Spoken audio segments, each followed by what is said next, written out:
네, 안녕하세요. 네, 국제정치 안녕하세요. 이론연구 네트워크, 네, 안녕하세요. 국제정치 이론연구 네트워크 니트에 오신 거를 이제 환영합니다. 저는 진행을 항상 맡고 있는 한양대학교의 은용수 교수라고 하고요.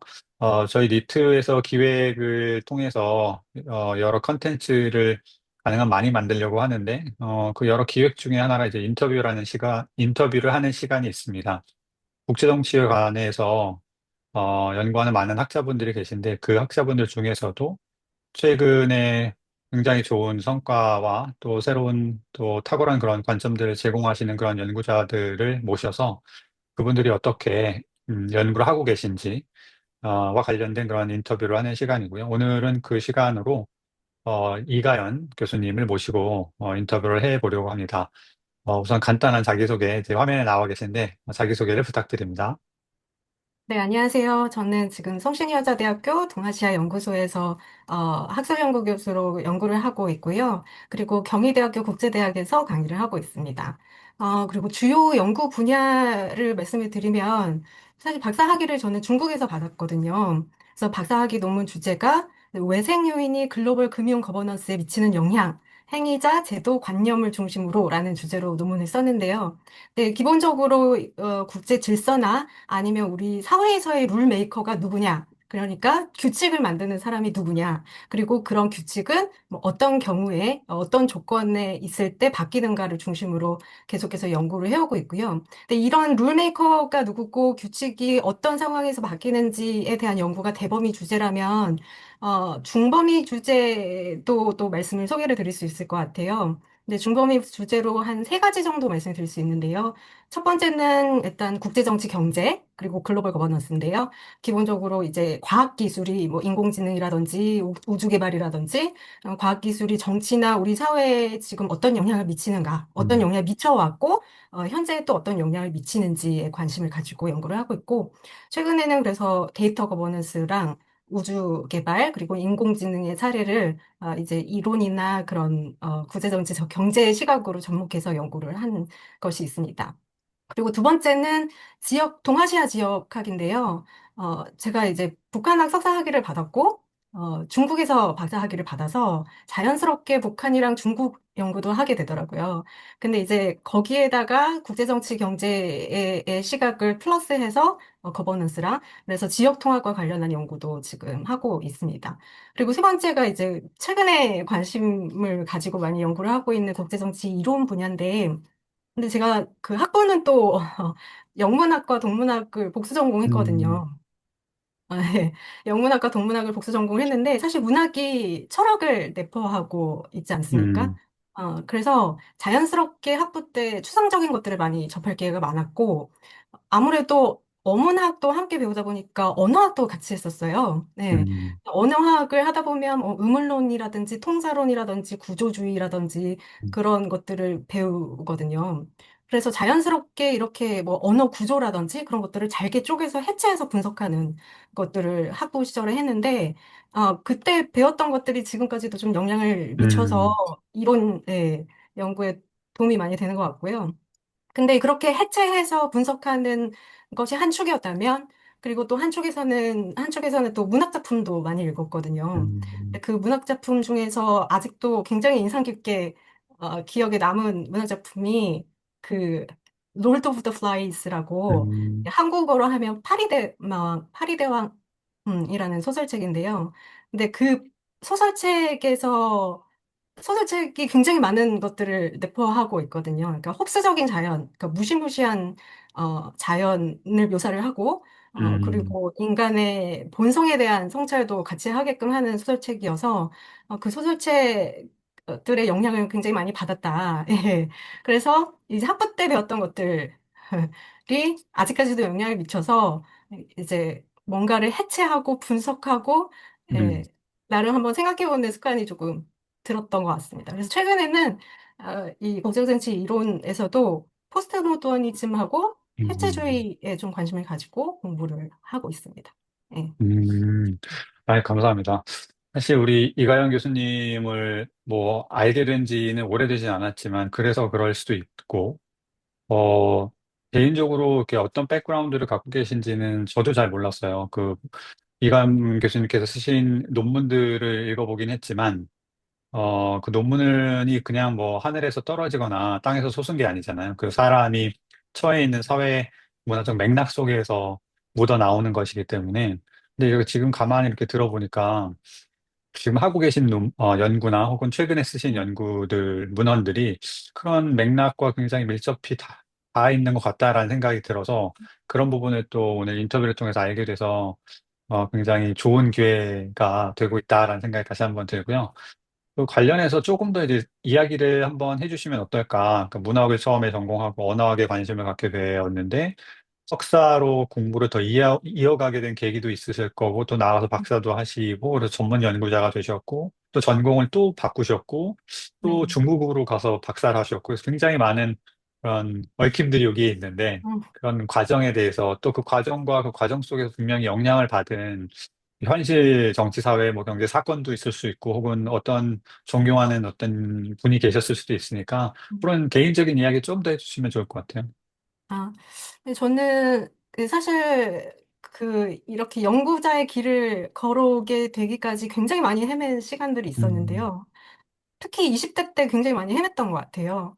음, 근데 그 헤매는 과정 중에서 끊임없이 생각을 했던 게 나는 누군가. 아, 근데 사실 아직까지도 저는 제 자신을 잘 모를 때가 많고 아직도 알아가기 위해서 노력을 좀 하고 있는데요. 일단은 그때 20대에는 취직을 해야 되니까 뭘 잘하는지, 그리고 뭘 좋아하는지를 알기 위해서 좀 노력을 했던 것 같아요. 그래서 20대까지는 나는 누구고, 내가 뭘 잘하고 뭘 좋아하는가를 알기 위해서 노력을 했다면, 30대 이후부터는 알아낸 걸 기반으로 이렇게 토대를 다지려고 노력을 했던 시간이었던 것 같아요. 그리고 또 다른 한 가지는, 헤매면서 많은 생각들을 했는데요. 이제 이 세상에서 내가 바꿀 수 있는 게 뭐고 바꾸지 못하는 게 뭔가를 좀 일단 구분을 하려고 했던 것 같아요. 예. 그래서 바꾸지 못하는 건 일단 제껴두고 바꿀 수 있는 것에 초점을 예, 맞추는 삶을 살려고 노력을 좀 해왔는데 근데 사실 바꿀 수 없는 거는 환경적인 요소도 포함이 되어 있잖아요. 근데 기본적으로 이제 우리는 태어나자마자 만나는 존재가 가족이기 때문에 저는 음, 가족 얘기를 또 빼놓을 수가 없다고 생각을 하는데 저는 사실 위로 오빠가 있고 제가 네 가족 중에서 막내였거든요. 음, 근데 그 얘기는 이 가족 네 가족 중에서 서열이 가장 낮았어요. 음, 근데 이 서열이 가장 낮은 이 구조적으로 짜여진 이 가족은 제가 벗어나지 않는 이상, 그러니까 뭐 독립을 음, 하거나 하지 않는 이상은 그 구조 안에서 살아가야 되는 거죠. 예. 그래서 이 막내로서의 그 서열의 예, 제일 밑에 있는 삶을 이제 뭐 20대 뭐 한 중후반까지 그렇게 살아왔는데, 그런 가정에서의 서열이라든지 환경이 세상을 바라보는 시각에도 영향을 굉장히 많이 미치는 것 같아요. 어, 그, 그래서 이거는 일단은 제가 바꾸지 못하는 것이었고, 근데 사실 당연히 이제 부모님들은 자식을 당연히 사랑하시지만, 근데 저는 개인적으로는 그 서열 마지막에서, 어, 약간은 억압적이라고 느껴지는 부분들도 있었거든요. 그러니까 제가 마음대로 하지 못하는 것들. 음, 예. 그래서 웬만한 거 뭐 일상생활에서 사소한 것들은 다, 막내로서의 본분을 지키려고 노력을 했는데, 음, 그중에서도 이제 제가 부모님 말씀을 잘 듣지 않았던 유일한 게 뭐냐면, 유일하진 않지만, 맞아, 말을 잘 안 들었던 게 뭐냐면, 진로에 관한 거였어요. 네. 그래서 뭐, 대학이라든지, 아니면 대학 이후에 취직이라든지, 아니면 대학원에 가는 곳이라든지, 그런 것들은 상의를 드려도 어차피 의견 일치가 일어나지 않았고요. 그래서 그 부분은 절대 말을 듣지 않았다. 근데 이제 부모님 말씀을 듣지 않았기 때문에, 제가 스스로 책임을 져야 하는 상황이었던 음, 것이죠. 네. 근데 사실 이렇게 스스로 책임을 본인이 선택을 하고 스스로 책임을 지는 환경 자체도 저는 굉장히 좋은 환경이었다고 생각을 하거든요. 왜냐하면 제가 뭐 가족들을 신경을 쓰고 뭐 부양을 해야 되거나 뭐 그래야 하는 입장은 아니었기 때문에 그런 환경도 충분히 저한테는 굉장히 감사한 환경이었다. 음, 이게 주어진 환경이 그런 게 있었던 것 같고요. 근데 사실 그렇게 가족들의 서포트가 없지만 스스로 선택을 하고 책임을 지는 과정 중에서 헤매는 시간이 굉장히 음, 많았거든요. 예. 근데 이렇게 헤매고 뭐 부딪히고 이런 과정 중에서 어, 저란 사람이 누구고 그리고 나는 어떻게 살아야 되는지에 대한 생각이 좀 자리를 잡아갔던 것 같아요. 네. 음, 그리고 사실 그 바꾸지 못하는 것 중에 하나가 저는 사실 기질이라고 생각을 하거든요. 근데 저는 바꾸려고 좀 노력을 하고 있지만, 아직까지 좀 어려워하는 것 중에 하나가 무의식적으로 떠오르는 생각이 굉장히 많아요. 근데 이렇게 생각이 많은 스타일은 이렇게 꼬리에 꼬리를 물어서 생각이 늪에 빠지기도 하거든요. 네. 근데 그렇죠. 이게 생각이 늪에 빠지면 이게 이 생각이 늪에 빠지는 성향을 잘못 이용하면 저한테 독이 되어서 돌아오더라고요. 예. 음, 대신에 근데 이 기질을 혼자 방이나 아니면 도서관에 앉아가지고 학문으로 풀면 굉장히 장점이 되는 거죠. 음, 음, 예. 왜냐면 연상작용이 돼버리니까 이 연상작용을 이 꼬리에 꼬리를 물고 생각의 늪에 빠지는 거를 책으로 풀어버리는 거죠. 음, 그래서 타고난 기질이 있다면 그건 제가 못 바꾸기가 어렵지만 그거를 어느 쪽으로 풀 것인가에 대한 고민은 꾸준히 했고 그리고 그렇게 살려고 노력을 좀 해왔던 것 같습니다. 그리고 그리고 제가 이제 일단 대학교에 진학을 했는데 사실 대학교에 진학하고 나서 공부에 흥미가 있다는 건 대학교 4학년 때 졸업할 때쯤에서야 음, 알았거든요. 예, 그전에는 열심히 놀다가 대학교 4학년 때 알았는데 근데 당시에는 주위 사람들이 모두 취업을 하는 분위기였어요. 근데 제가 졸업할 쯤이 이제 2007년 정도였거든요. 근데 2007년이면 IMF의 사건이 이제 위기가 있고 나서 10년이 지난 상황이었는데 이제 음, 10년 정도 지나고 나니까 이제 한국 경제가 구조조정이 다 되고 그리고 체질적으로 다 개선이 되어서 많이 좋아졌지만 이제 고용 상황이 그다지 좋지 않았던 시기였어요. 그래서 이제 일자리 같은 경우도 이제는 정규직이 아니라 계약직이 굉장히 많이 늘어난 상태였고 주위를 봐도 취업 준비를 하는데 보통 한 2, 3년씩은 썼던 것 같아요.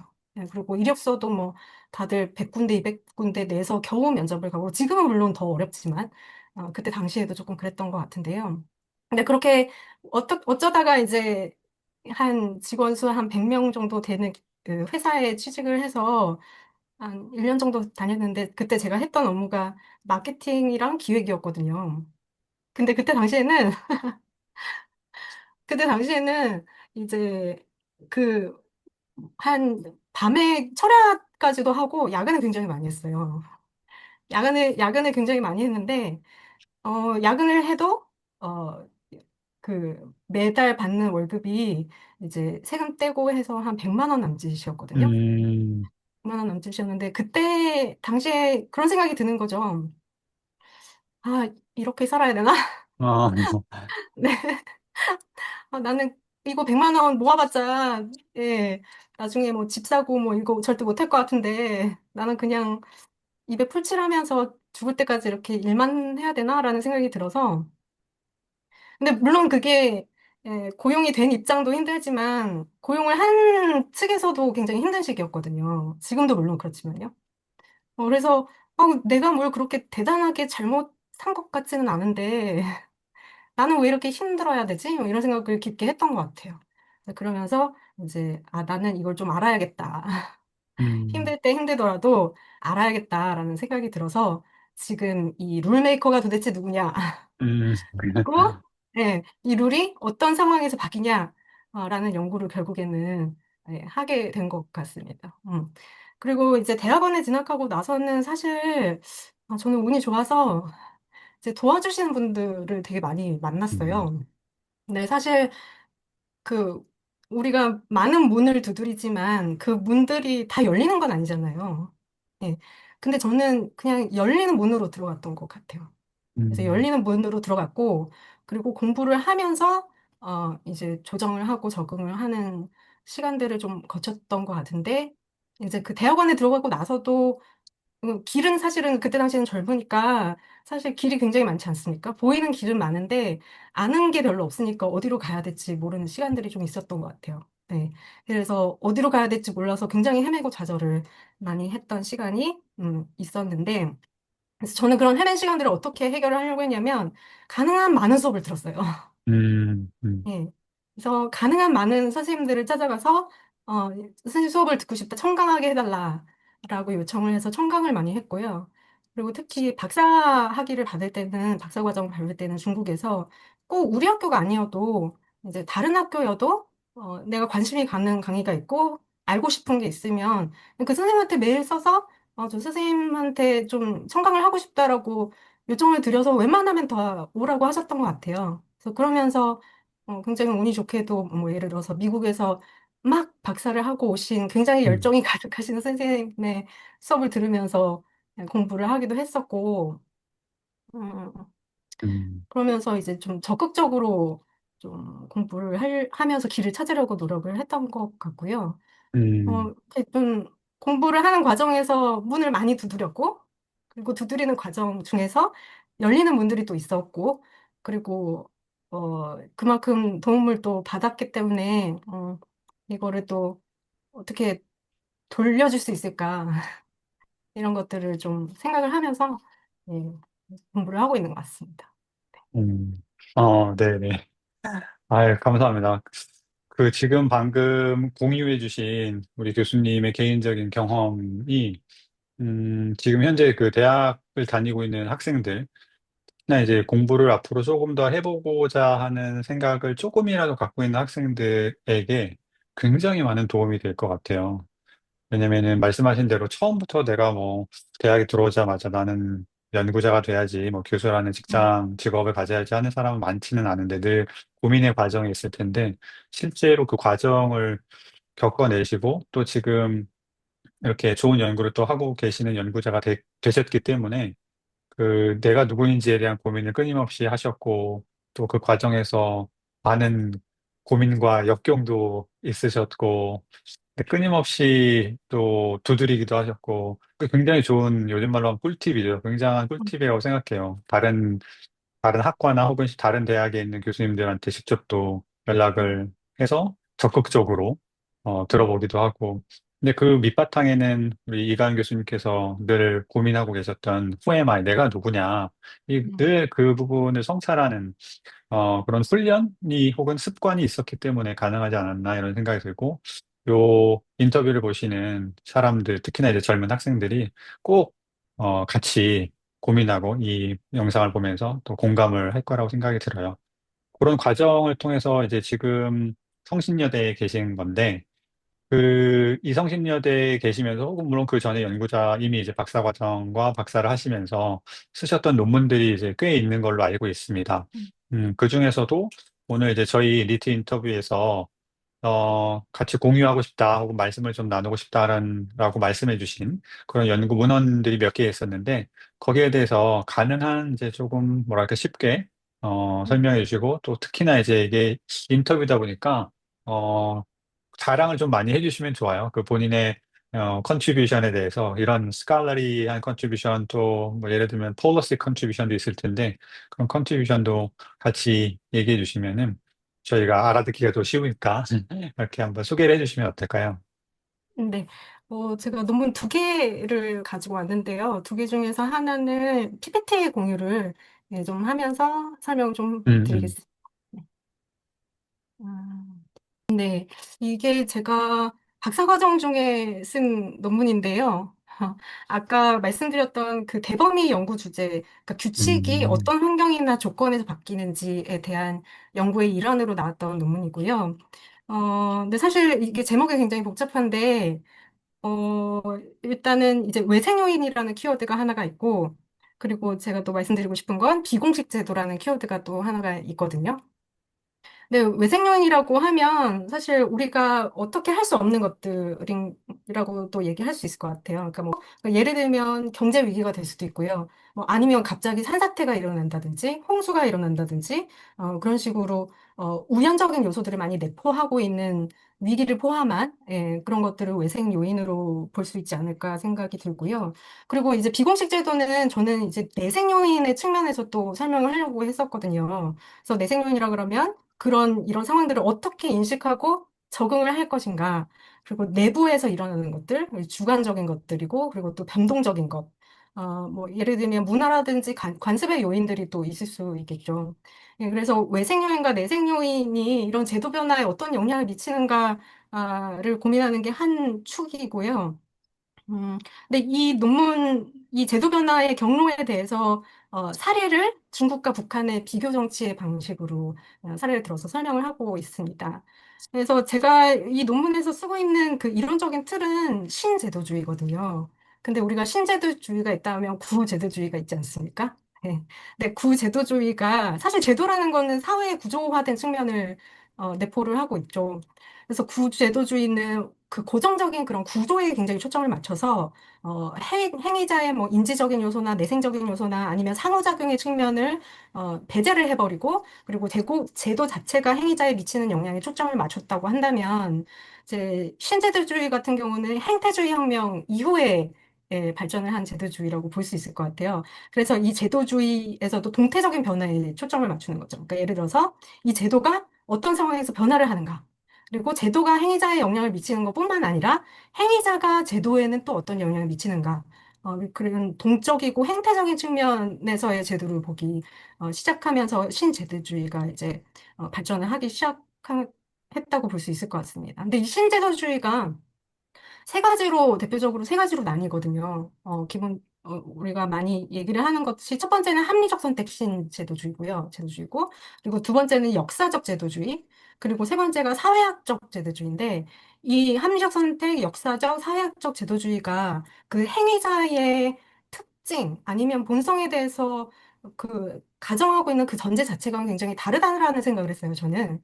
예. 음, 그래서 첫 번째로 합리적 선택 신제도주의 같은 경우에는 행위자가 합리적이라고 전제를 하는 것이죠. 그래서 이 행위자가 고정적인 이익을 추구를 하고 합리적인 인간의 이성의 바탕을 둔 합리적인 개체이기 때문에 제도는 이제 게임의 규칙처럼 여겨질 수 있는 부분이 있고요. 그리고 어, 이런 개체들의 선호는 고정적이라고 보는 경향이 있습니다. 모두가 다 같은 이익을 추구를 할 수 있다고 보는 것이죠. 그렇기 음, 때문에 이제 합리적 선택 신제도주의 같은 경우에는 이 제도가 게임의 규칙을 마련해서 행위자들 간의 그런 불확실성을 제거를 해준다든지 아니면 거래 비용을 낮춰줘서 협력을 가능하게 한다든지 예, 그런 식으로 제도를 바라보는 시각이고요. 그리고 역사적 제도주의 같은 경우는 그 역사적 신제도주의에서 많이들 언급되는 그 또 개념들이 있거든요. 그 개념들을 또 하나씩 또 언급을 조금 하면 첫 번째가 이제 경로 의존인데요. 네. 음, 경로 의존 같은 경우에는 이제 패스 디펜던스인데 기존의 제도가 새로운 제도를 제약을 하는 측면이 있다라는 부분을 얘기를 하고 있고요. 그리고 두 번째로는 역사적 제도주의에서 역사적 전환점이라서 크리티컬 정처라고 해요. 특정 어떤 위기가 발생했을 때 그 제도가 굉장히 급격하게 변화할 가능성이 있다는 거라고 보는 거죠. 근데 이 역사적 전환점 같은 경우는 이 위기에 의해서 급격하게 제도 변화가 일어날 수 있다고 보는 만큼 불확실성의 측면도 많이 바라보고 있는 것 같아요. 그러니까 예를 들어서 우리가 의도하지 않은 결과라든지 음, 아니면 우리가 예상하지 못했던 그런 우연적인 요소들도 이런 제도 변화에서 고려를 하고 있다. 예, 그래서 역사적 신제도주의고, 근데 제가 이제 사용한 그 이론적 틀은 역사적 제도주의를 활용을 해서 제도 변화를 설명을 하려고 하고 있습니다. 그리고 사회학적 제도주의는 사실 제도는 그 사회적으로 구성이 되는 것이고, 그리고 인간 행위 자체가 사회적이고 문화적으로 규범이나 그런 제도적 환경에 따라서 구성된다고 보는 입장인 것 같고요. 음, 네. 근데 이게 제가 페이지를 넘겼어야 됐는데, 네. 그래서 예, 여기서 신제도주의 같은 경우는 합리적 행위 모델을 거부를 하고 그리고 관념의 역할을 또 강조를 한다는 측면이 있고요. 그리고 규범이라든지 네트워크라든지 이런 비공식적인 측면에 주목을 한다는 특징이 있고요. 그 예전에는 그 구제도주의가 구조적인 측면을 강조를 했다면 신제도주의는 결정론적 측면을 부인하는 측면이 있다. 그중에서도 역사적 제도주의의 시각은 정치적인 사건 자체가 역사적인 맥락 속에서 발생을 하고, 그런 과거로부터 기대가 형성이 되고, 그런 다중적이고 복합적인 역사적 사건을 해석을 하는 측면이 있다라고 볼 수 있을 것 같습니다. 그래서 제가 이제 사용한 이론적 틀이 역사적 신제도주의인데요. 근데 그 역사적 신제도주의에서, 많이들 사용하시는 그 기본 분석, 그게 틀이 이제 그 경로 의존을 많이 음, 쓰시는 것 같은데요. 근데 그 음, 경로 의존에서 저는 이제 마호니가 썼던 논문에서 요거를 가지고 왔는데 이 A, B, C라는 선택지 중에서 B라는 것들이 선택이 되면, 그러니까 이거는 사실 설명할 수가 없는 거죠. 우연성의 부분을 좀 내포를 하고 있는 것 같은데요. 그 이 B라는 것이 계속해서 강화되는 측면을 설명을 하고 있고요. 그래서 자기 강화 자슬 의 측면을 설명을 하고 있고, 그리고 또 하나는 반응형 사슬인데요. 근데 저는 사실 이제 이게 최근에는 어떤 생각을 하냐면 이게 A 때문에 B가 일어났고 B 때문에 S가 일어났다 이렇게 표현을 하고 있지 않습니까? 근데 음, 저는 최근에는 사실 너무 단순화하고 있다. 음, 굉장히 복합적으로 사실 저한테도 왜 공부를 지금까지 하고 있으니까 이렇게 물어보면 저는 굉장히 단순화해서 설명할 수밖에 없잖아요. 제한된 시간이 있고 음, 하니까. 근데 사실 그렇게 단순하지 않았거든요.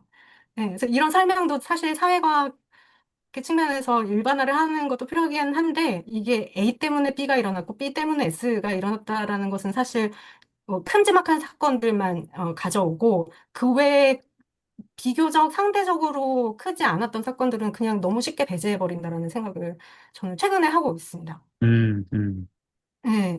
그래서 반응용 사슬 같은 경우는 이렇게 A로부터 시작되어서 발전되어 있던 사건과 M으로부터 시작되어서 발전된 사건들이 이렇게 만나서 그 조정을 한다는 것이죠. 그래서 이런 변화가 일어난다는 어, 그 변화를 이렇게 설명을 하고 있는 것 같고요. 근데 저는 이 사슬에서 M을 외생 요인으로 설명을 하려고 노력을 했고, 이제 A부터 S로 가는 이 과정을 제도 변화의 그 경로로 좀 설명하려고 노력을 했는데요. 근데 아까 음, 드린 그런 맹점이 좀 있는 것 같아서 사실은 조금 성찰적으로 요즘은 조금 어떻게 보완을 할 수 있을까 음, 음, 하게 되는 것 같습니다. 그래서 이런 이론적 바탕이 신제도주의 중에서도 역사적 제도주의였다면 그렇다면 이제 북한하고 중국의 사례를 한번 살펴보자 해서 좀 사례를 분석을 좀 하려고 했었는데요. 근데 사실 중국하고 북한은 사회주의 국가고, 그리고 소련의 경제적인 원조를 받아서 사회주의 제도를 설립하지 않았습니까? 했는데, 근데 사실 경제제도의 측면에서 보면 중국 같은 경우는 점진적인 시장화와 점진적인 경제제도의 변화를 겪었거든요. 근데 북한 같은 경우는 굉장히 급진적으로 이제 밑에서부터 발음업식으로 시장화가 이루어지고 그것을 이제 통제하는 식으로 조정이 이루어진 경제 제도가 마련이 됐, 됐죠? 네. 그래서 이 북한과 중국의 초기 조건은 그 소련의 경제적 원조를 받았다는 사실은 음, 동일한데 왜 이렇게 다른 경로를 걷게 되었을까? 이걸 좀 고민을 하려고 노력을 해봤던 것 같고요. 음. 그래서 그거를 이제 역사적 제도주의의 경로 의존 이론을 통해서 분석을 하려고 시도를 했습니다. 어, 사실, 이거는 아까 말씀드렸다시피 너무 인과관계를 단순화했다. 음, 단순화했다라는 맹점이 조금 있기는 한 것 같은데요. 근데 이 A에서부터 M으로 진행되는 과정, 이 과정을 저는 제도 변화가 어떻게 변화가 되었는가. 그리고 H 같은 경우는 외생 요인이죠. 그러니까 예를 들어서 우리가 예기치 못한 우연이라든지, 뭐 갑자기 외부적 환경이 바뀐다든지, 아니면 뭐 산사태가 일어난다든지, 예, 그런 걸 H의 그 외생 요인으로 보고 분석을 하려고 했고, 그리고 J는 컬처럴 시퀀스인데 어떤 관념이나 이데올로기가 이 제도에 계속해서 영향을 미치는가로 대입을 해서 설명을 하려고 했던 것 같아요. 그래서 이 음, 이 H의 외생 요인과 A의 초기 조건이 이렇게 발전이 돼서 M 지점에서 만났을 때 제도가 어떤 식으로 변화하는가, 이거를 음, 북한과 중국에 대입을 해서 분석을 해보려고 노력을 했고요. 그래서 요 표가 이제 제가 그렸는데 이제 중국의 사례를 대입을 해서 그렸죠. 근데 그리고 나서 이번에 좀 보다 보니까 이렇게 그린 건 너무 단순화하지 않았나? 이런 생각이 좀 음, 예, 들었어요. 그래서 조금 성찰적으로 좀 논문을 다시 보게 된 측면이 있었고요. 그래서 중국 같은 음, 경우는 최대한 간단하게 좀 설명을 드리려고 노력을 한다면, 이제 중국이 1949년에 신중국이 건국이 되었고요. 근데 신중국이 건국이 되었고, 그리고 예기치 못하게 50년대에 소련 스탈린이 사망을 하죠. 스탈린이 사망을 하면서 소련으로부터 오던 대외 원조가 중단이 됐고, 예, 이 중소 관계가 악화가 됐고, 그리고 대외 원조가 중단이 되면서 경제적으로 힘들어지니까 대약진 운동이 일어났고, 근데 이 대약진 운동이 성공적이지 않았죠.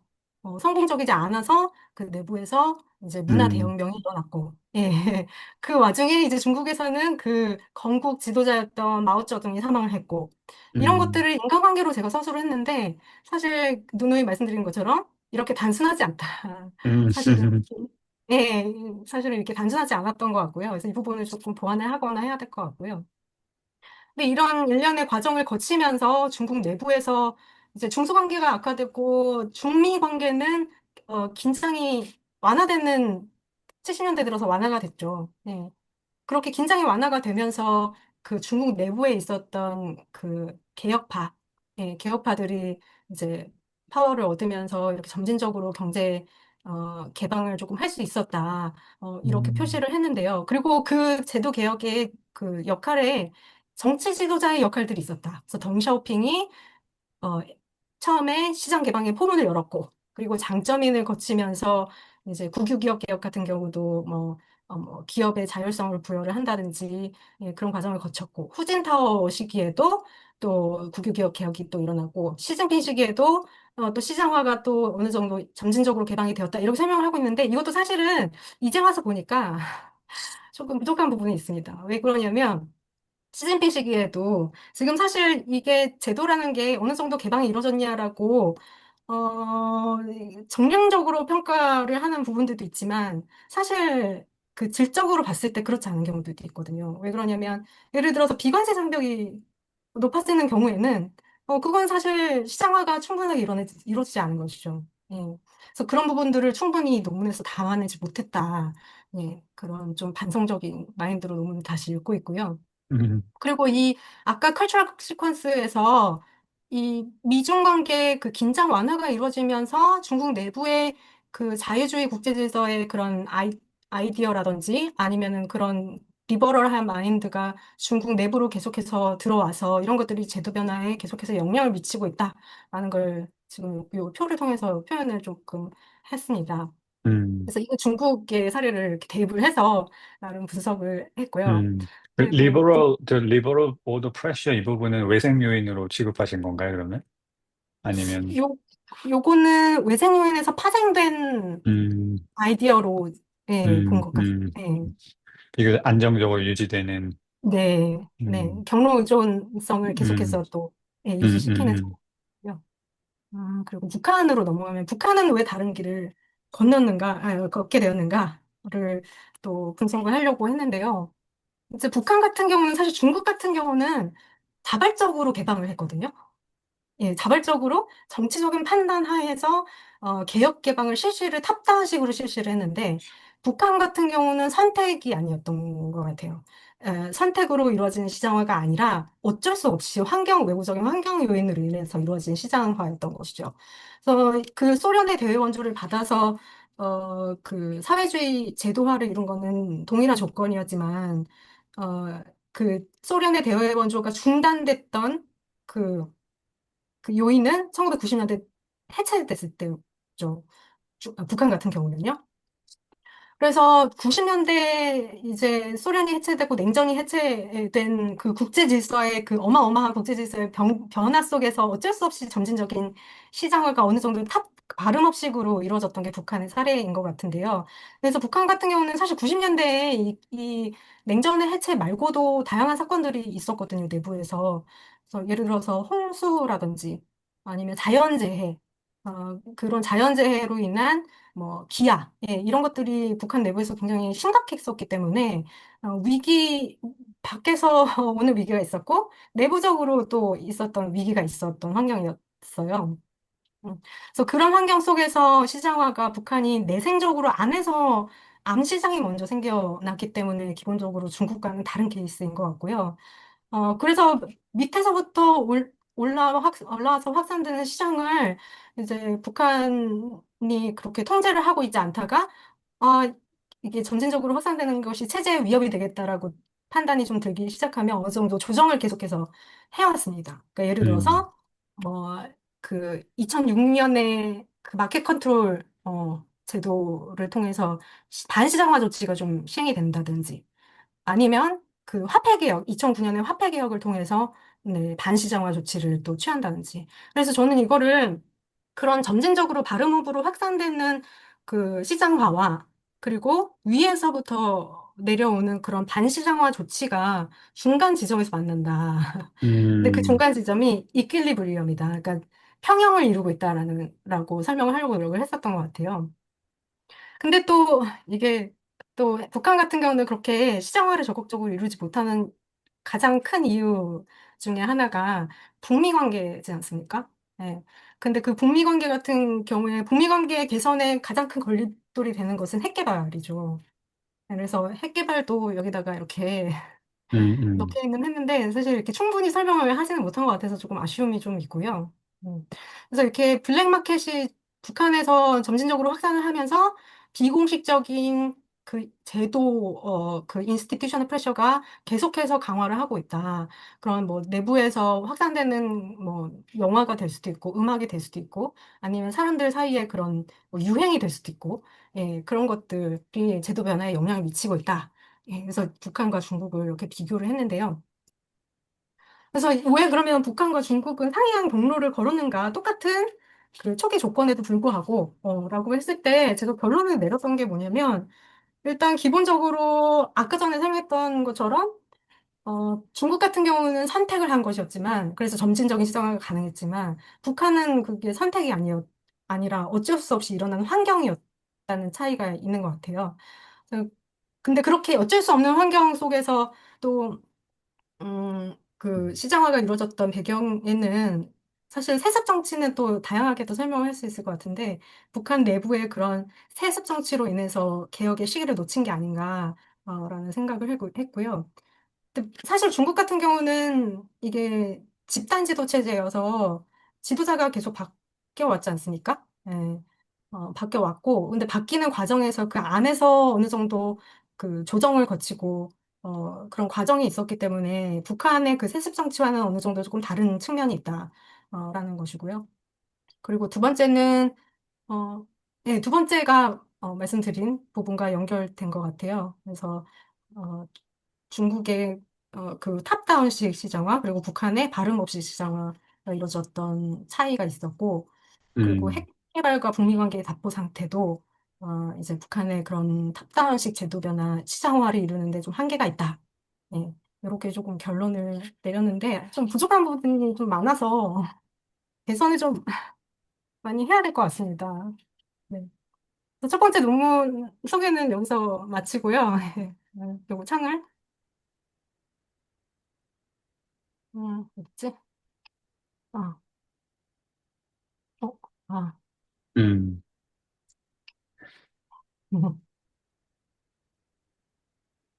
예. 그리고 이게 방금 전에 소개했던 그 논문이 제가 박사 과정 중에 썼던 첫 번째 논문이었거든요. 음. 네.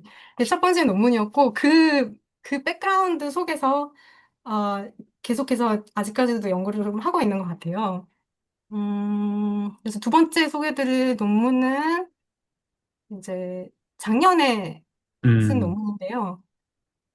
최근에 작년에 쓴 그 논문의 제목부터 일단 먼저 소개를 해드리면, 국제정치학 이론의 합리적 인간 본성에 대한 비판적 고찰과 인공지능의 사회적 상호작용이거든요. 그래서 논문 주제가 조금 길긴 한데, 근데 여기서 국제정치학 이론의 합리적 인간 본성에 대한 비판적 고찰이라는 말이 있지 않습니까? 예. 근데 이 합리적 인간 본성에 대한 비판적 고찰이 어디서 나왔냐?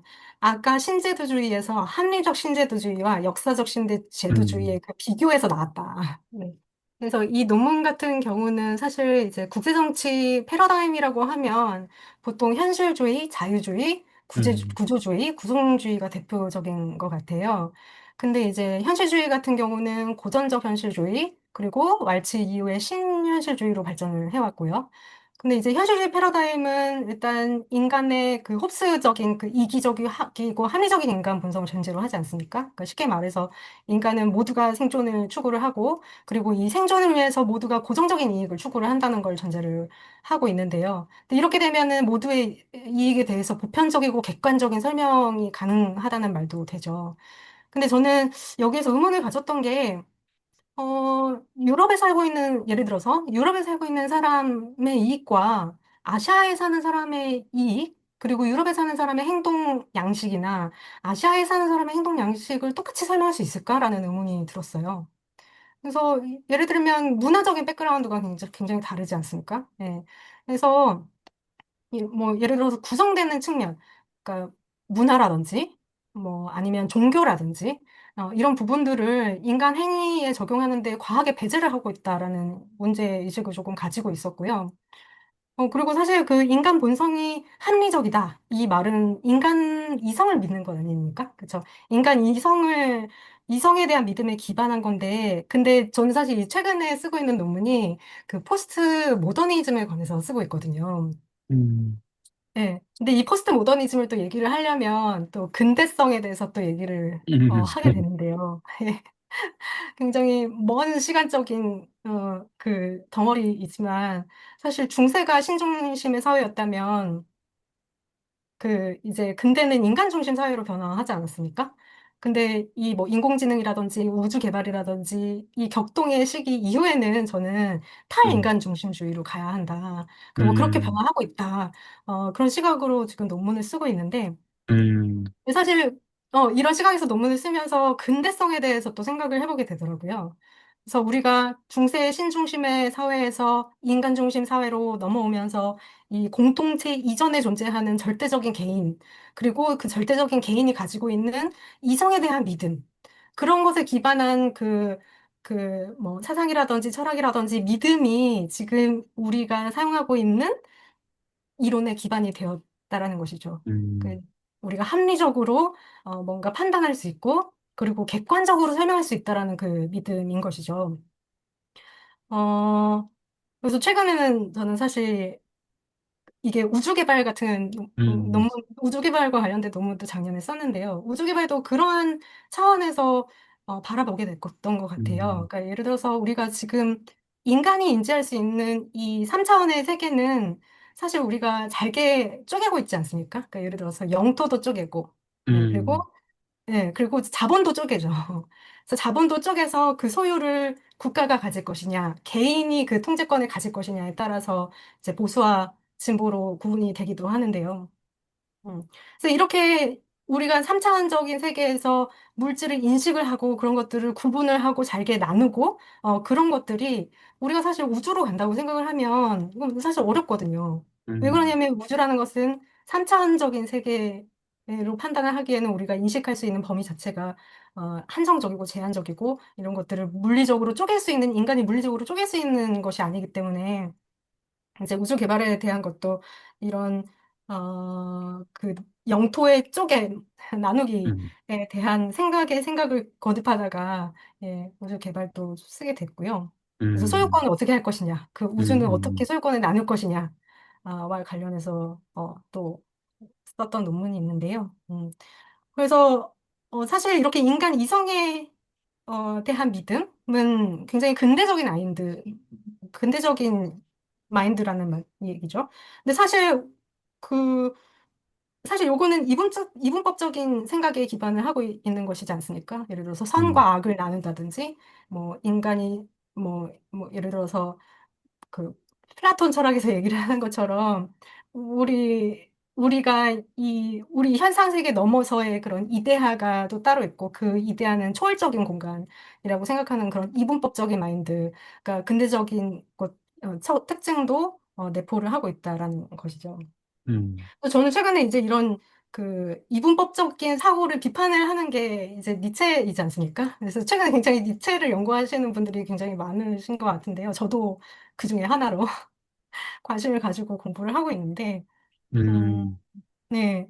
그래서 그 니체 철학의 영향을 받아서 최근은 아니지만 이제 그 해체주의가 데리다라든지 푸코라든지 그런 해체에 대한 이야기에 관심을 가지고 연구를 좀 음, 하고 있고요.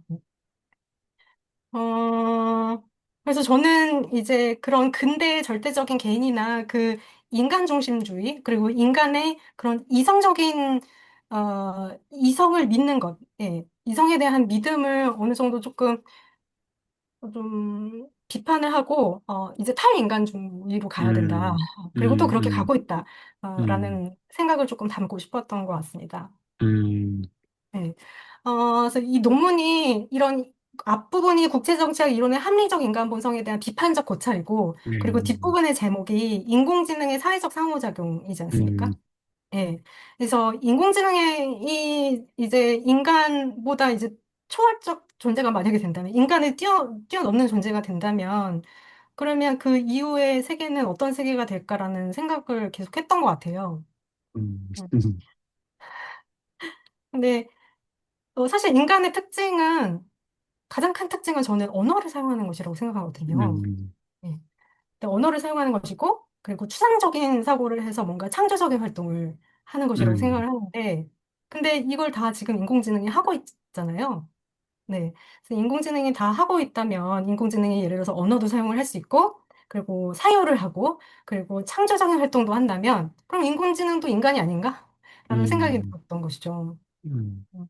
그리고 만약에 인공지능이 이런 합리적인 의사결정에 기반해서 가치 판단이라든지 뭔가 의사결정을 해야 한다면, 과연 이 인공지능이 인간을 동료로 볼 것인가, 공동체의 하나의 음, 구성원으로 볼 것인가, 아니면 적으로 간주할 것인가에 대한 문제의식이 있었던 것 같아요.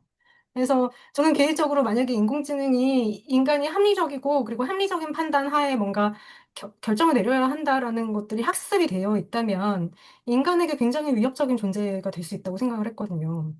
음. 음, 그래서 인간 본성이 합리적이고 고정적인 이익을 추구를 하는 존재가 아니라 사회적으로 구성할 수 있다.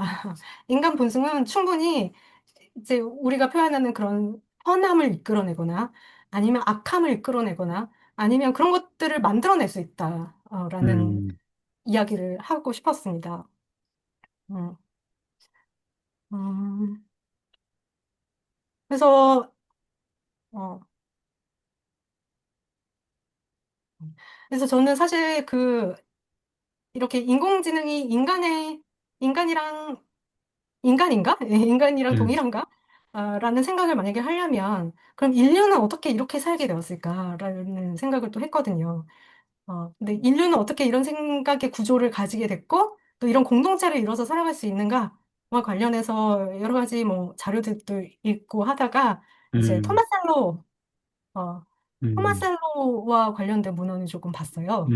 근데 음, 토마셀로가 뭘 설명을 하냐면, 이제 원래 초기 인류였던 유인원이 원래는 이제 1인칭, 예를 들어서 먹이가 굉장히 풍부한 환경 속에서는 협력의 유인이 없었는데, 협력할 필요가 없어서 나만 생각하는 상태였다는 것이죠. 그래서 근데 이제 뭐 예를 들어서 기후 변화라든지 아니면 먹이가 조금 부족해지는 선택압에 직면을 하면서 유인원이 나무에서 내려와서 다른 유인원과 협력을 해야 하는 상황에 처했다. 그리고 이렇게 내가 아닌 너라는 존재, 내가 아닌 너라는 존재랑 같이 공동의 지향점, 우리가 어떻게 먹이를 같이 찾을 수 있을까라는 부분을 공동의 그런 지향점을 서로 만들고 서로 관계성을 형성을 했고, 그리고 나아가서 이런 2인칭 시점의 그런 협력의 관계성이 형성이 된 것에서 나아가서 나중에는 종국에는 결국에는 나도 아니고 너도 아니고 어, 뭐 타자인 거죠. 제3자. 그러니까 내가 한 번도 만나보지 못한 제3자와는 어떻게 같이 협력을 하게 되었는가, 라는 거를 잘 설명을 하고 있다고 생각을 하는데요.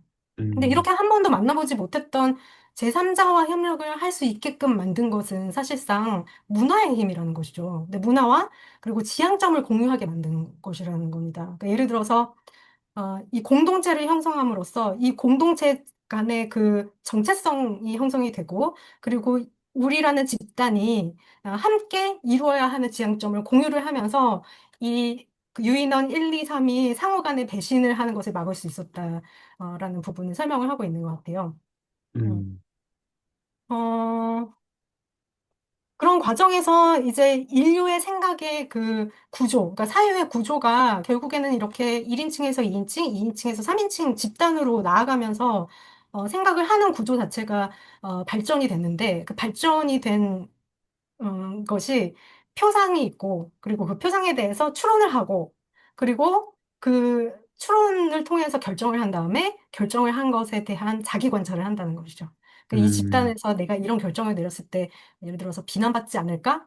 음, 아니면은 뭐 칭찬받을 수 있을까? 뭐 아니면 음, 집단 내는 어떤 도움이 되지? 뭐 이런 생각들을 표상을 하고 추론을 하고 결정을 하고 자기 관찰을 하는 그런 생각의 구조를 발전을 시켰다는 겁니다. 음, 그래서 인간이 이런 생각의 구조를 발전을 시켰다면, 그러면은 인공지능도 인간처럼 그렇게 생각의 구조를 따라할 수 있을까? 그러니까 집단 지향점, 우리라는 정체성을 공유하고 그 우리라는 정체성 안에서 같은 지향점을 추구할 수 있을까라는 생각이 음, 들었어요. 음, 아니면 인간과 별개의 지향점을 스스로 만들어내서 인간을 음, 적대시할 것일까라는 고민을 했던 것 같아요.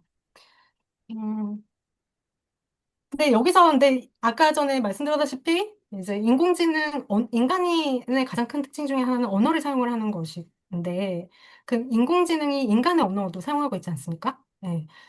근데 이렇게 인간의 언어를 사용을 한다는 얘기는 저는 사실 그 언어가 우리가 굉장히 대표적으로 볼 수 있는 규칙과 규범이라고 생각을 하거든요. 예. 그래서 언어 자체가 하나의 약속, 이게 모든 언어가 다 약속이기 때문에 이 규칙과 규범을 그 사실은 어떻게 보면 구조적으로 갇혀 있죠. 예. 음, 응. 그래서 근데 사실 우리가 생각하는 것과 언어의 간극은 굉장히 크잖아요. 음, 예를 들어서 우리 머릿속으로는 굉장히 복잡한 생각들이 일어나지만 그걸 다 표현하지는 못하죠. 음, 예. 그래서 언어에 갇혀버리는 것인데, 음, 예.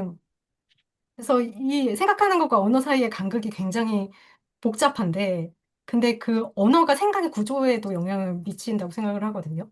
음. 음, 근데 그만큼 언어는 인간들 사회에서 이제 형성되고 만들어내고 이렇게 모두가 따르는 규칙과 규범이다. 그리고 이 언어라는 게 언뜻 보면은 굉장히 객관적이고 고정적이고 뭔가 다 잘 설명할 수 있을 것 같지만 사실은 그렇지 않은 거죠. 예를 음, 들어서 우리가 뭔가 파랗다라는 어, 것을 봤을 때, 단어를 봤을 때, 파랗다라는 걸 봤을 때 모두가 생각하는 파랑은 다 다를 수 있잖아요. 예. 근데 이 파랗다라는 것의 범주도 계속해서 조정이 된다는 것이죠. 경험에 따라서. 예를 들어 어떤 음, 사람들은 하늘색도 파랗다고 할 수 있고, 파란색도 파랗다고 할 수도 있고, 그리고 청록색도 파랗다고 할 수도 있지 않습니까? 근데 어떤 사람은 청록색은 파란 게 아니라고 할 수도 있죠. 음, 청록색은 녹색이지. 이렇게 음, 얘기할 수도 있지 않습니까? 근데 이런 것들이, 이런 개념이 이제 자아와 타자, 그러니까 다른 사람들과의 상호작용을 통해서 그 외연이 확장이 되기도 하고 조정이 되기도 한다는 측면을 어, 봤는데요. 음, 음, 근데 그렇게 믿음이 확장이 되고 외연이 조정이 되는 과정을 거친다면 이거는 사실상 주관성을 형성을 하는 거지 않습니까? 그러니까 각자 사람마다 생각하는 그 어떤 개념에 대한 외연의 범위가 다른 것이기 때문에 그 외연의 범위를 계속 끊임없이 부단하게 누군가와 상호작용을 하면서 줄이기도 하고 넓히기도 하고 주관성을 계속해서 생성을 해나가는 것인데 그렇다면 어떻게 보면 이건 주관성을 생성을 하는 것이기도 하지만 어떻게 보면 또 객관성을 생성을 하는 것이기도 하거든요. 그러니까 왜냐하면 일반화하는 거죠. 파란 거는 여기부터 여기까지야. 이런 식으로 음, 보편화한다든지. 음, 어, 그래서 저는 그 인공지능도 그런 인공지능에 대해서 생각을 할 때도 그런 생각이 들었어요. 그럼 인공지능은 주관성을 가질 수가 있나? 그러니까 음, 주관성을 가지려면 일단은 개체화가 돼야 되지 않습니까?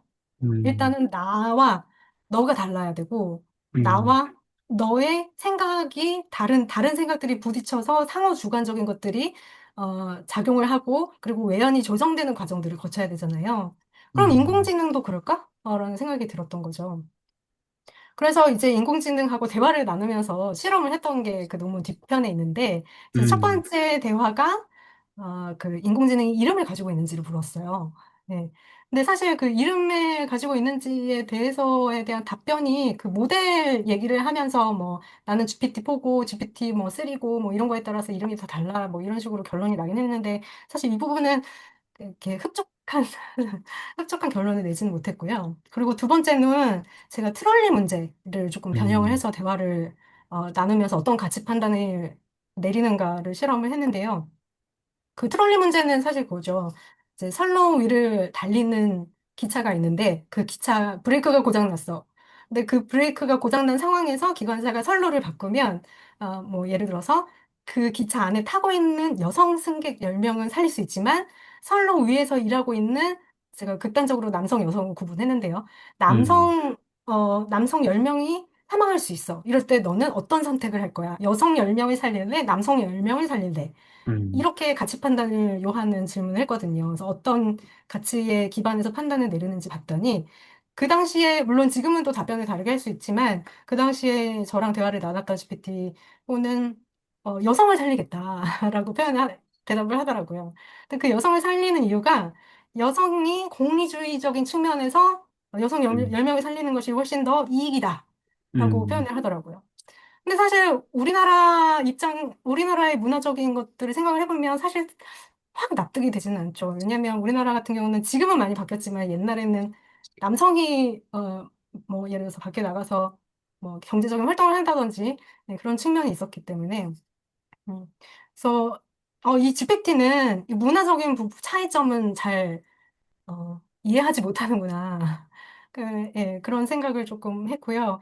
음, 어, 그리고 GPT가 공리주의적인 가치에 부합하는 답변을 내놓도록 지금 학습이 되어 있구나. 음, 그러니까 이익을 추구하는 답변을 내놓도록 학습을 하고 있구나. 그렇다면 이런 식으로 가치 판단을 하면 인간에게 이롭지 않을 수도 있다. 물론 타일 인간주의로 가야 하지만, 네.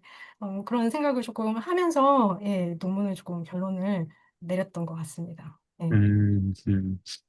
아, 네, 감사합니다.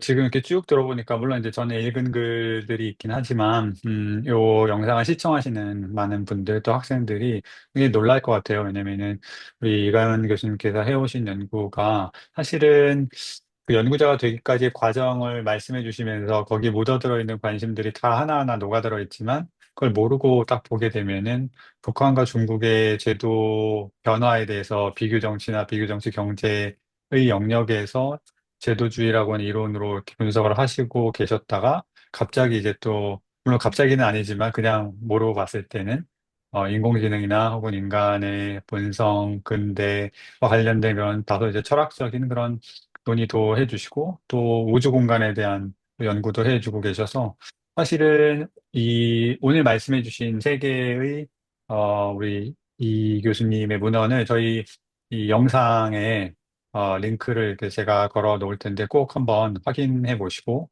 시청하시는 분께서 읽어보시면 또 오늘 설명을 잘 해주셨기 때문에 같이 들으면서 읽어보시면 정말 정말 흥미로운 논점들이 또 새로운 개념들이 특히나 최근 학계에서 어떤 논의들이 어, 일어나고 있는가. 예를 들어서 그 기후변화라든지 또 뭐 팬데믹이라든지 이런 인류 전체의 실존적인 뭐 위기라고 부를 수 있는 혹은 도전이라고 부를 수 있는 이런 것들에 대해서 우리가 어떻게 대응해야 되는지에 대한 새로운 개념 자원들을 우리 이가연 교수님의 논문을 통해서도 충분히 습득할 수 있기 때문에 꼭 확인해 주시면 좋을 것 같고 지금 이 영상을 통해서도 많이 이해가 잘 될 거라고 생각이 들어요. 그래서 그런 측면에서 음, 아마 이런 질문을 마지막으로 하면 어떨까 싶은데요.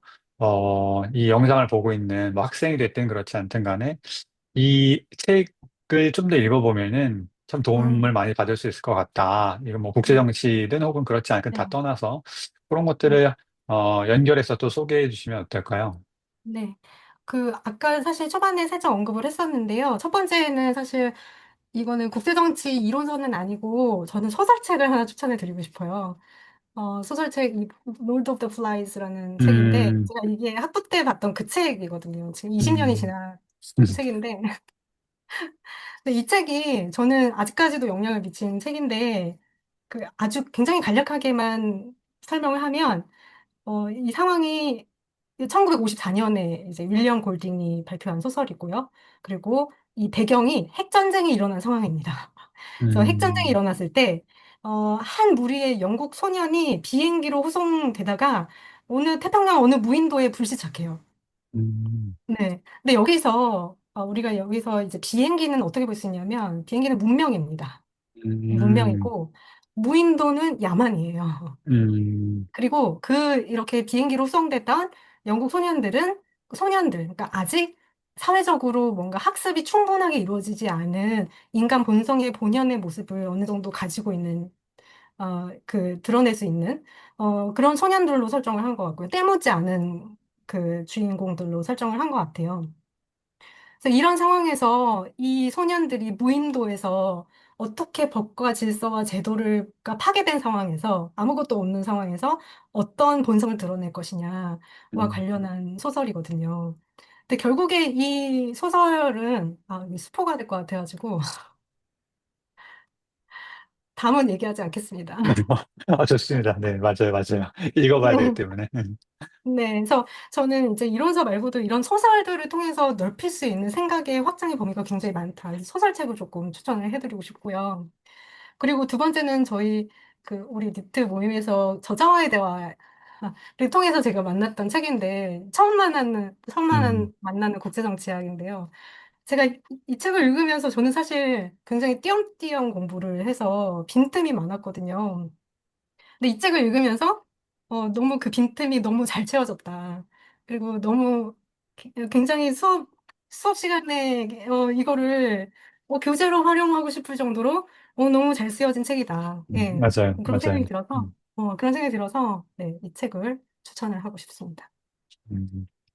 네, 감사합니다. 이 두 권의 책도 저희 영상에 꼭 링크를 만들어서 공유를 하도록 하겠습니다. 그래서 읽어보시면 좋을 것 같고요. 우리 긴 시간 동안 박사님 본인에 대한 이야기 또 박사님이 해주신 좋은 연구에 대한 이야기를 이렇게 나누어 주셔서 다시 한번 감사하다는 말씀을 드립니다. 감사합니다. 감사합니다.